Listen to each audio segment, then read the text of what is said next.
Hi there and welcome. I'm Jordan, a mother to two, and I recently became a placenta encapsulator, and I am also very interested in learning about all things birth, postpartum, and pregnancy. And in today's video, I wanted to talk about a book I recently read that I think has a lot of really great information, especially things that maybe are not being taught to midwives and OBs and nurses about placentas and how they can actually save lives. So I'll just get into the book, and it is Placenta, The Forgotten Chakra by Limn. If you don't know who she is an amazing woman who runs a nonprofit helping deliver babies in Indonesia and all over the world when there are natural disasters. And she is bringing to light how traditional bush midwives are caring for their women in certain circumstances that may actually be more effective than some things in our medical system, and I'll share that in just a little bit. But again, Limn is an exceptional woman, and I highly recommend looking her up in her nonprofit organization. I'll leave a link below in the description.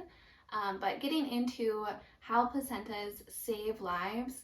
So there are a few different ways that you can utilize a placenta and in certain circumstances that can save lives. And one of the first ones that Limn talks about is when she observed her dog deliver puppies. One was born stillborn. And so that is when the baby is born, not living. And she observed the dog licking the placenta to that one pup that did not survive. And after continual licking and stimulating that placenta, the baby pup came back to life. And it happened that a few weeks following that experience, Limn, a midwife, had a similar experience where a baby was born not alive. I think baby may have passed away during the birth process, not like weeks before or days before, anything like that, but was born stillborn. And she stimulated the placenta, heating it, rubbing it, and baby came back to life. And that is because there's a life source in placentas. And I have never ever heard that before, that if you stimulate and heat a placenta, you could possibly help babies that are born not alive if they passed away in the birthing process when they're just coming out.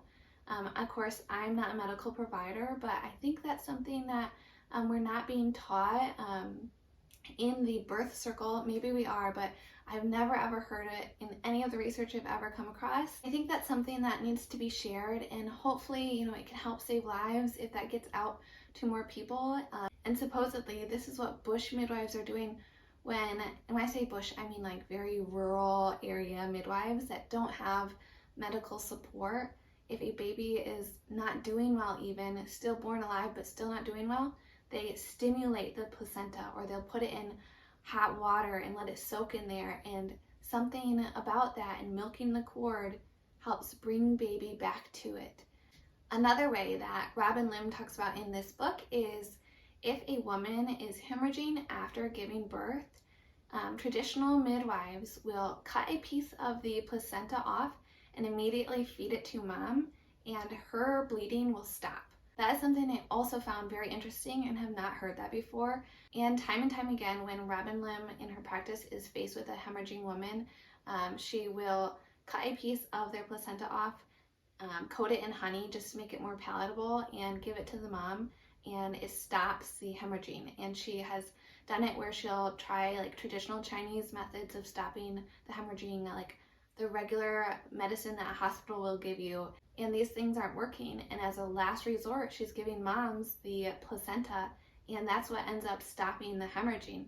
I think that's something that everyone needs to know, nurses, midwives, OBs, is that the placenta is not just medical waste, and it can be utilized to help save women and children in these hard circumstances. Also, in the homeopathic community, placentas are known to help prevent postpartum depression, which also can lead to death of maybe mom and baby. And so providing a woman with her placenta maybe encapsulated or prepared in a different way for her to consume could also save lives. I think all of this is crucial information that could potentially save lives, and something that could really be looked into further. That's what I have for you today, is how placentas could help possibly a stillborn baby or a baby that's not doing well, a hemorrhaging woman, or help prevent postpartum depression. Thank you so much for watching, and I hope you have a great day. Bye-bye.